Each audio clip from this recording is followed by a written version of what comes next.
नमस्कार दोस्तों, आज की वीडियो का शुरुआत करने से पहले भारतीय जनता पार्टी को बधाई दूंगा और धन्यवाद दूंगा। बधाई इस बात के लिए कि यूनिफॉर्म सिविल कोड को लेकर वो जिस तरह से 2019 के चुनाव से पहले अपने घोषणा पत्र में उसे रखी थी, उस पर विचार कर रही है।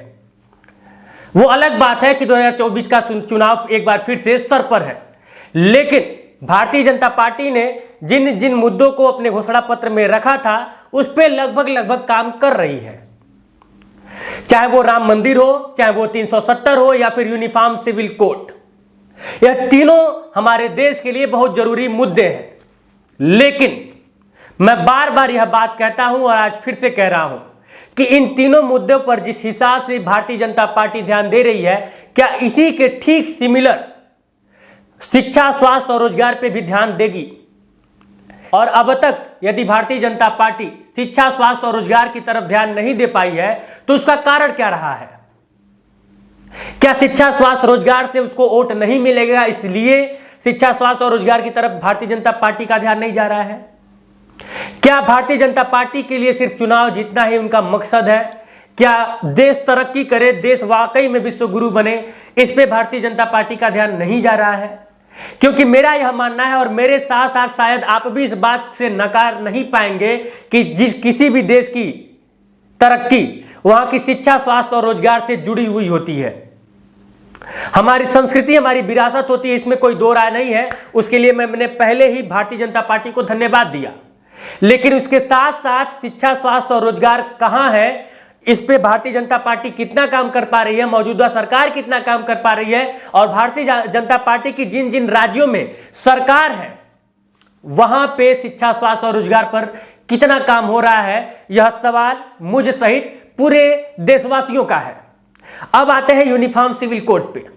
गुजरात में चुनाव है और गुजरात सरकार, गुजरात के मौजूदा मुख्यमंत्री ने इस बात का ऐलान कर दिया है कि वो यूनिफॉर्म सिविल कोड लागू करेंगे। उसके लिए उन्होंने टीम भी गठित कर दी है। लेकिन आगे बढ़ने से पहले मैं आपको पहले यह बता दूं कि यूनिफॉर्म सिविल कोड है क्या। दरअसल यूनिफॉर्म सिविल कोड यानी कि समान नागरिक संहिता, इसमें जैसे कि कई सारे ऐसे धर्म थे जिनका अपना पर्सनल लॉ हुआ करता था, लेकिन जैसे ही ये यूसीसी में कन्वर्ट होगा, सबके लिए नियम, कानून, न्याय व्यवस्था एक हो जाएगा। पहले मुस्लिम पर्सनल लॉ था, कुछ जगहों पे हिंदुओं को पर्सनल लॉ मिला हुआ था, ऐसे ही अन्य धर्मों को मिला हुआ था। लेकिन जैसे ही यूसीसी लागू होगा, सभी धर्मों के लोगों को, यानी कि एक देश एक कानून, हर नागरिकों के लिए एक कानून होगा, चाहे वो किसी धर्म, जाति या समुदाय से बिलोंग करते हो। मेरी नजर में यह एक अच्छा फैसला है। हालांकि इस पे अन्य धर्म के लोगों का, अलग अलग धर्म के लोगों का अपना अपना तर्क आ सकता है।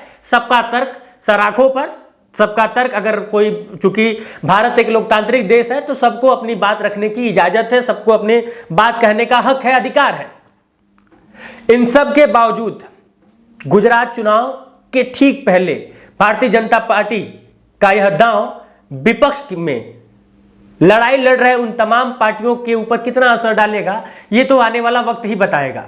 लेकिन मैं एक बार फिर से जिक्र कर दूं कि किसी भी देश की तरक्की के लिए, किसी भी देश की उन्नति के लिए जितना जरूरी वहां की संस्कृति और सभ्यता है, उतना ही जरूरी शिक्षा, स्वास्थ्य और रोजगार भी है। संस्कृति और सभ्यता को बचाने के लिए भारतीय जनता पार्टी, चूंकि भारतीय जनता पार्टी अभी तक जो उसकी छवि बनी हुई है वो हिंदू राजनीति की बनी हुई है।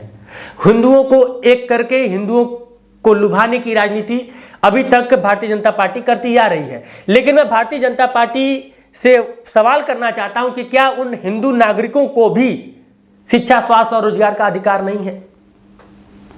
क्योंकि अगर आप शिक्षा, स्वास्थ्य और रोजगार की बात करेंगे, सरकारी नौकरी की बात करेंगे, चाहे किसी भी क्षेत्र में सरकारी नौकरी की बात करेंगे, तो कहीं ना कहीं कई सालों से यह देश नौकरी की मांग कर रहा है। इस देश का युवा नौकरी का मांग कर रहा है, चाहे वो पुलिस की भर्ती हो, चाहे वो शिक्षक की भर्ती हो, चाहे वो जजों की भर्ती हो, चाहे वो किसी भी क्षेत्र की सरकारी नौकरी की भर्ती हो। यह तमाम मुद्दे हैं जिन मुद्दों पर सवाल बनता है। कई बार लोग कहते हैं कि पत्रकारिता में आप अगर बुराई कर रहे हैं तो फिर आप बड़ाई भी करिए। मैं आपको बता दूं, पत्रकार का काम है सत्ता पक्ष और जिम्मेदारों से सवाल करना। अगर देश का एक नागरिक भी पिछड़ा है, एक नागरिक भी शोषित है, एक नागरिक भी वंचित है, तो उसके पक्ष में आकर सरकार, सत्ता, शासन और व्यवस्थाओं की भागदौड़ संभाले उन तमाम आला अधिकारियों से सवाल करना ही पत्रकारिता का असली धर्म होता है। और मैं इस देश के तमाम उन नागरिकों से यह अपील करूंगा, आप किसी भी पार्टी का समर्थन कीजिए, किसी भी पार्टी को वोट कीजिए, किसी भी पार्टी को सपोर्ट कीजिए, किसी भी पार्टी के पक्ष में जम के नारेबाजी कीजिए, लेकिन कोई पार्टी यदि सरकार बनाती है तो कम से कम 4.5 साल तक उस पार्टी से, उस सरकार से सवाल कीजिए। उनसे पूछिए कि सत्ता में आने से पहले आपने जो जो वादा किया था उन वादों में से आप कितना वादा निभा पाए हैं। उनसे पूछिए कि जो जो आपके चुनावी एजेंडे में था उनमें से कितने एजेंडे को, कितने वादों को आपने पूरा किया है। उनसे सवाल करेंगे तब उनका दिमाग खुलेगा और वो जागरूक रहेंगे आपके अधिकारों के लिए। यूनिफॉर्म सिविल कोड के बारे में आप क्या सोचते हैं, हमें कमेंट बॉक्स में कमेंट करके जरूर बताइए। और कमेंट यह भी करिए कि शिक्षा, स्वास्थ्य और रोजगार का मुद्दा कितना जरूरी है। साथ ही साथ यह वीडियो या तो आप फेसबुक पे देख रहे होंगे या तो यूट्यूब पे। यदि फेसबुक पे देख रहे हैं तो आप हमारे पेज को लाइक कर सकते हैं, फॉलो कर सकते हैं। और यदि आप यह वीडियो यूट्यूब चैनल पे देख रहे हैं इनसाइड भारत टीवी के, तो उसे सब्सक्राइब करके बेल आइकॉन दबा सकते हैं। इससे ज्यादा कुछ नहीं होगा, बस सच को ताकत मिल जाएगी। जय हिंद।